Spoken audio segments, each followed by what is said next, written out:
Now it is our honor to hear from Rebbetzin Davina Bresler.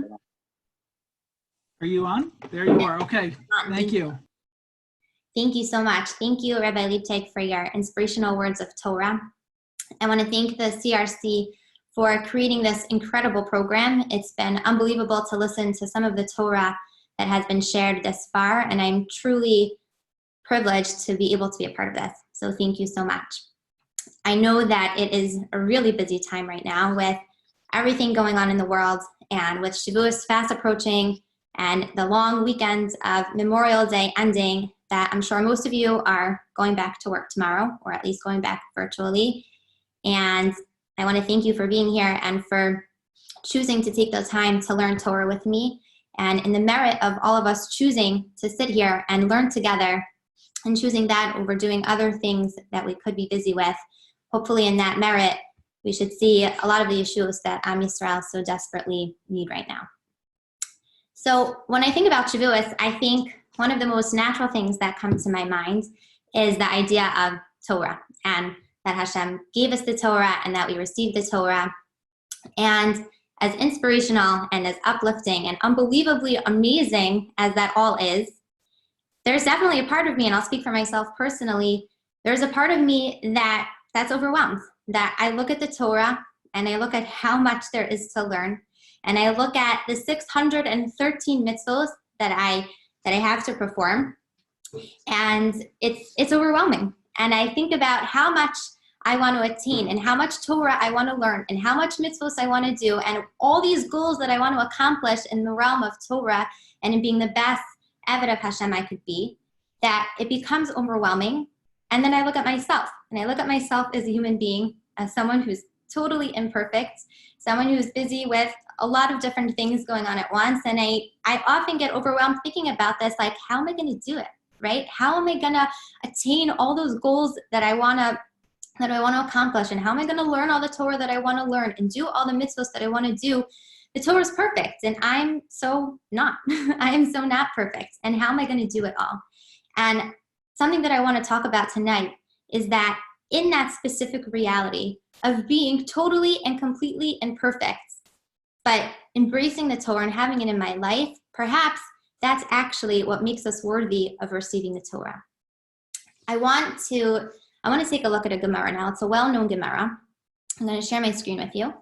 And it is a Gemara it's Gemara in Masechah Shabbos, and it's a well-known Gemara. And what it is it takes place when Moshe goes up to Shemayim to receive the Torah. And when he goes up to Shemayim to receive the Torah, he has a conversation with the Malachim. And what happens at first is that Moshe goes up, and the Malachim are horrified. And they say to Hashem, what's a human being doing up here in your holy heavens, right? What's going on? And Hashem responds to the angels. He responds to the Malachim, he's here to receive the Torah. And Malachim totally object. They totally start to get upset and to object to Hashem doing this. And they say, Hashem, how could you give your holy, precious, treasured Torah to human beings? Your Torah is spiritual. How could you give it over to human beings? And they totally object. And what happens is, where I want to start reading from, is that Hashem says to Moshe, Amar lo HaKadosh Baruch Hu Moshe. Hashem says to Moshe, Hechzir lehen tshuva. Give the Malachim an answer. Answer them. Why should I give the Torah to you? Amar lefanav, and Moshe says back to Hashem, Ribono shel olam, mitzarei ani shema yisrefuni behevel shebefihem. I'm scared lest they burn me with the spiritual words of their mouth. And what does Hashem say back to Moshe? Amar lo, Hashem says to him, Achuz bekisei kivodi v'chazar lehen tshuva. Hold on, grab onto my throne, and then answer them. And that's exactly what Moshe does. Moshe listens to Hashem, and he holds onto his throne, and then he starts, I'm going to skip a few lines, and he starts to speak back to the Malachim. And he says, Amar lefanav, Moshe says to Hashem, Ribono shel olam, Hashem, Torah she'ata notein, the Torah that you're going to give me, maksiv ba, what's written inside of it? And so Hashem answers him. Hashem says, Anochi Hashem Elokecha, asher hotzisicha me'eretz Mitzrayim. I am Hashem, your God, that took you out of Egypt. Amar lehen, Moshe says to the Malachim, L'Mitzrayim yiradatem, did you go out of Egypt? L'Paro hishtabadatem, did you serve Paro? Were you in that struggle in Mitzrayim? Were you enslaved? Torah lama tehilachem shuv, right? Torah lama tehilachem, right? Why should you have the Torah? It doesn't apply to you. Shuv makasiva. Moshe goes back to Hashem and he says, what else is written in your Torah? And Hashem says, Lu yalacha Elohim achirim. Hashem says, you shouldn't have any other gods. Right? Do you struggle between knowing which God to serve? Moshe says to the Malachim, Shuv makasiva. Moshe goes back to Hashem and he says, tell me what else is written in your Torah. And Hashem says, Zachar sum Shabbos l'kacho. Keep Shabbos. Klumatem osim malachatem shvus. Right? Moshe says, do you have any work that you need to do in order to keep Shabbos that stops you from keeping Shabbos? Shuv makasiva. Moshe says back to Hashem, tell me what else is written in your Torah. Lo tisa, right? Don't say Hashem's name in vain. Masa umatan yish beinechem. Moshe says to Malachim, do you have any business matters that you need to take care of? Shuv makasiva. Moshe goes back to Torah and says, tell me what else is in your Torah. Hashem says, kabide savicha ve'estimecha. You should honor your father and your mother. Ava im yishlachem. Do you have any parents to honor your Malachim? You don't have parents. Shuv makasiva. For the final last time, Moshe says back to Hashem, tell me what else is written in your Torah. And Hashem says, Lo tirtzach, don't kill. Lo tinaf, don't commit adultery. Lo tignuv, don't steal. Kina yesh beinechem. Moshe says to the Malachim, do you have jealousy? Do you struggle with hard midos? Yitzhar hara yesh beinechem. Do you even have an yitzhar hara? Do you even have an evil inclination? Do you struggle between choosing good and bad? Miyad hodu lo lahakadosh baruch hu. And immediately after Moshe finishes that, the Malachim start to praise Hashem. And the very last line of the Gemara says, Miyad kol echa ve'echa na'asela ohev u'masar lo davar. Immediately, the Malachim start to befriend Moshe and give him gifts. So there's a lot of different directions that we can go with this Gemara, but I want to focus on the reaction of the Malachim. And I want to ask the question, what were the Malachim actually objecting to? Because their whole conversation with Moshe was Moshe proving that the physical Torah of practical mitzvahs doesn't apply to Malachim, it applies to human beings. You don't think the Malachim knew this? Of course they knew this. Of course they knew that the Torah full of mitzvahs was meant for human beings. They knew that well, right? So what was it that they were so strongly opposed to that they were objecting to? So to answer this, I want to start with the Ramban. The Ramban, in his introduction to the Torah, actually writes that there was a Torah that predated the existence of the world. And this Torah was made up of a chain of letters that consisted of Hashem's name. And contained in those letters consisted all of the divine wisdom of the world. And this Torah was clearly all spiritual. There was no way human beings could comprehend what it was. It was totally, completely spiritual. And obviously, that's what the Malachim related to most. Angels are totally spiritual beings. And so it wasn't that they were objecting that the Torah of mitzvos, of practical and physical mitzvos, be given to man. They knew that man are the only ones that could keep that Torah. They weren't objecting to that. But they were objecting to the existence of that Torah altogether. They didn't think it should exist. They said to Hashem, why? Why would you do that? Why would you take a physical Torah and give it to man when you have an all spiritual Torah? Hashem, you're all spiritual. Why do you need the physical Torah? Why does that need to happen? And they were objecting to that. Bresler writes in Mechtav Me'Eliyahu, he writes that something that bothered the Malachim, one thing that bothered the Malachim so much was actually the very thing that makes us human beings unique. And that's our ability to choose. It's our bechira, it's our free will. Why does that bother the Malachim so much, he writes? Because the Malachim are so bothered by the fact that if you can choose between good and bad, between doing what you think Hashem wants from you and between doing something that Hashem might not want from you, then even if you choose the good, the fact that you thought about choosing the bad, the fact that you even entertained that thought is so unholy and so, it's something that they can't even understand. And that's what bothers them so much. And Rav Moshe, in his commentary on the Torah, which I want to share with you, I'll share my screen. Rav Moshe writes in his commentary on the Torah, he talks about the Eitz Hadas, and he says, he quotes himself from where he talks about this concept of free will, of bechira in Devarim. And he says, he says, I actually think that Malachim have free will. They actually have the ability to choose. But really, we would consider it as if it's not really bechira at all. It's not actually free will at all. hu mishum havnasam hagdola she'efshar la'asot neged ratzon Hashem yisbarach. Because they have such a great understanding of Kedusha and such a great understanding of spirituality that it's so obvious to them. They would never even think of doing something that's not the will of Hashem. And not only that they wouldn't think of doing something that's not the Ratzon of Hashem, that's not the will of Hashem, but they never ever engage in the struggle of choice. That's just not their struggle, right? They don't struggle with choosing between good and bad, choosing what they think Hashem wants and not. They have such a clear understanding of what spirituality and Kedusha is that, yeah, they could choose, but it's so clear to them what's right that they don't, it's as if they're almost not choosing. So he continues, right? He says you could compare it to someone who goes, they approach an ocean, right? He knows that if he goes into the ocean without thinking, then he probably will be putting himself in big danger. In the same way that he wouldn't, yeah, he has a choice to go in or not, but he probably wouldn't do it because it would be endangering himself. So it's almost as if he didn't make the choice at all. And he says, right? It's the same way with the free will, the choice the malachim make. That, yeah, they have it, but it's so obvious to them what the right choice is. They don't ever engage in the struggle of choice, that it's almost as if it's not bechira at all. And so to the malachim, to the angels up in heaven, everything is crystal clear to them, right? They don't have doubts.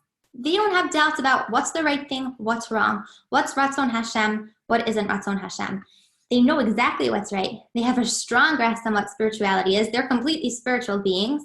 And they don't ever enter the struggle of choosing, ever, because they don't need to. They know the right answer, and they don't even have a desire to choose something that's not Ratzon Hashem. But to us human beings, I think we could probably all relate to, I'll speak for myself, that is definitely not the case, right? Our lives, our reality is formed by the constant, day-to-day, minute-to-minute, right, struggle that we have with choice, right? That we're constantly involved with making choices. When we embrace Torah and mitzvot and we choose to live a life of Torah, our reality is everything that we do is a choice. It's a choice of, am I going to do something that falls into the category of what Hashem would want from me or not? So we're aware that we have a choice. We're aware that that's a gift that Hashem gave to us, and we can choose. We have the ability to choose. That's our gift that God gave us as human beings. And then the question becomes, what are we going to choose? What are we going to do with that choice? What choice are we going to make? And I think that it's not easy. And I think that there are times where we really are in doubt, where it's not clear to us, right, what the right choice is. And this could be from things that are seemingly big to things that are seemingly small and mundane, but we often don't know what the right choice is. And if I could say further, I'll speak for myself again, often we do know what the right choice is. Often we do know what would fall under the category of what Hashem would want from me, under the category of Ratzon Hashem, but it's really hard. It's really, really, really hard. And it's a struggle. And there are so many other pieces that we're taking into account. And there are so many other things that we're busy with in our lives that sometimes we know what the right decision is. We have the clarity of what the will of Hashem would be, but it's hard.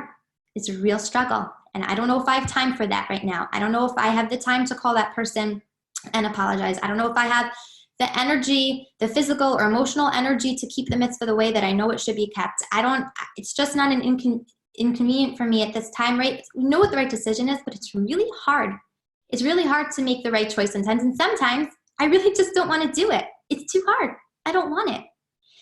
But I think what's going on is that when we're able to engage in that struggle of choice, when we're able to really fight and understand and choose between what Ratzon Hashem is and what's not, when we engage in that struggle and we overcome and we choose the right decision, that's when holiness is born. And that's when, in engaging in the struggle of choice, engaging in the gift that Hashem gave us that is so unique to human beings, it is so human-like, it is so physical, but in actually engaging in that and engaging in the physical human struggle, that's when holiness is born. And that's when we can actually be holy and become great. I want to share with you Iksav Sofer. And the Iksav Sofer, in his commentary on Torah in Sefer Bereshis, talks about the Eitz HaDa'at all the way back, going back into Bereshit with the Eitz HaDa'as and Adam HaRishon. And he says, the word Eitz HaDa'as is cut off here, but he says, Eitz HaDa'as hayad zavar ruchani. The Eitz HaDa'as was something that was totally spiritual. V'ha'ocha mimenu nizakech ad ki avdu ta'avosav miyos ta'ev lashum davar. And if one would eat from the Eitz HaDa'as, they would completely lose all of their desires, and everything would be completely crystal clear to them. And they would be compared to the malachim. They would be compared to angels. If someone would eat, he says, from the Eitz HaDa'as, then all doubts would be taken away, and they would understand clearly what the right choices are, and they would even be compared to malachim. And he writes, but this isn't what Hashem wanted, right? This is not the Ratzon HaBorei. That's not how Hashem wanted it to be. He didn't want a person to have no doubts. He didn't want a person to have total clarity. Ella bilti mukhrach. Rather, he writes, Hashem wanted that a person be involved in the struggle.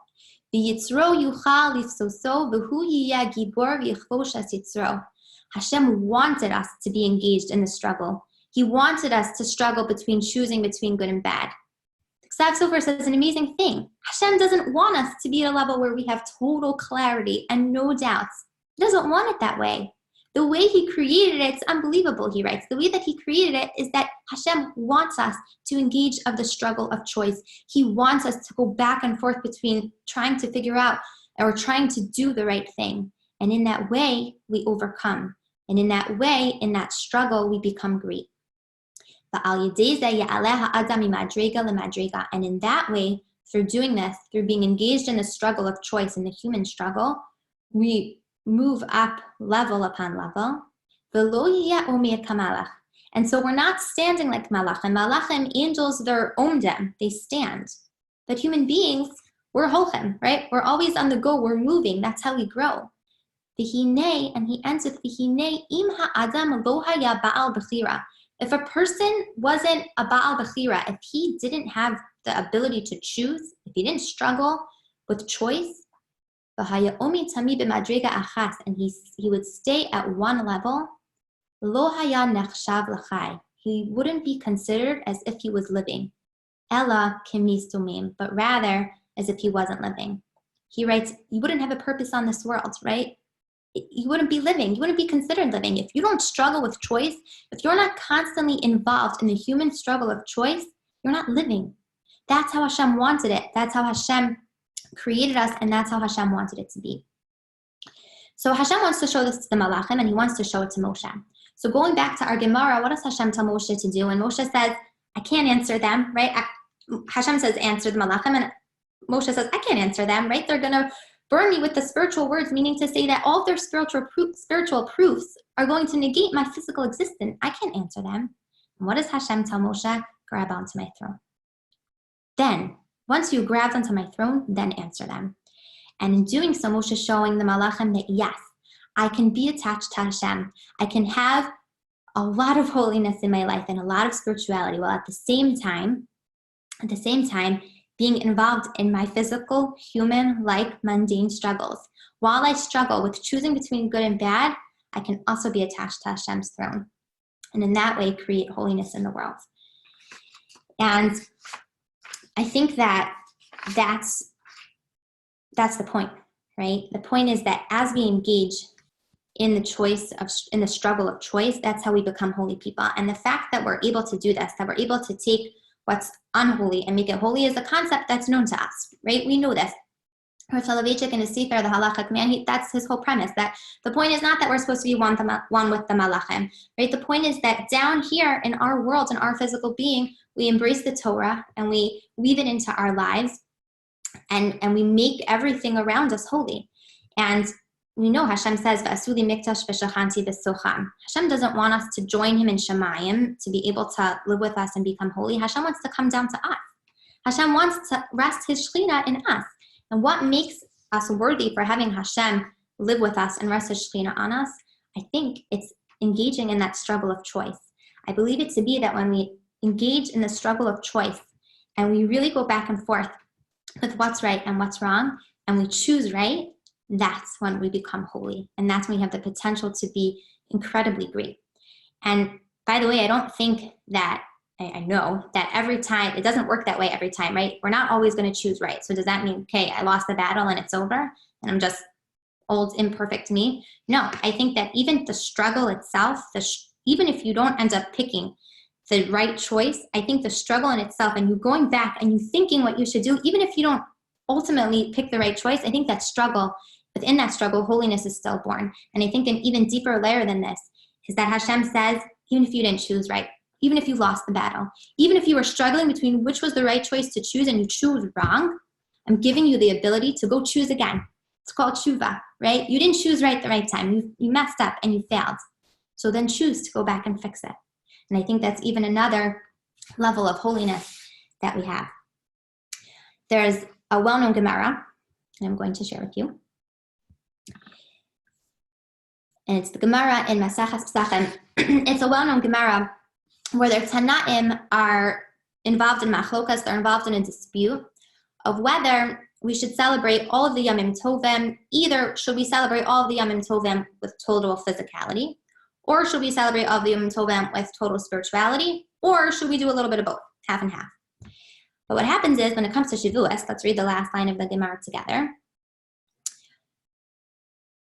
One second, sorry.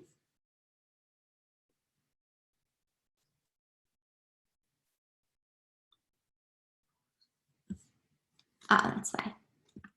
Okay. The last line of the Gemara is, Amar Rav Elazar, Hakol Moldim.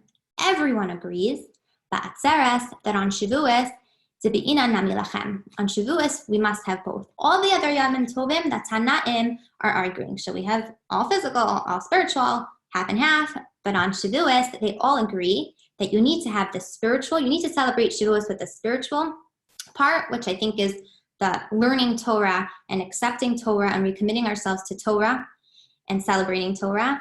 But they say you also have to have the physical, right? And I think based on what we've talked about, what's the physical?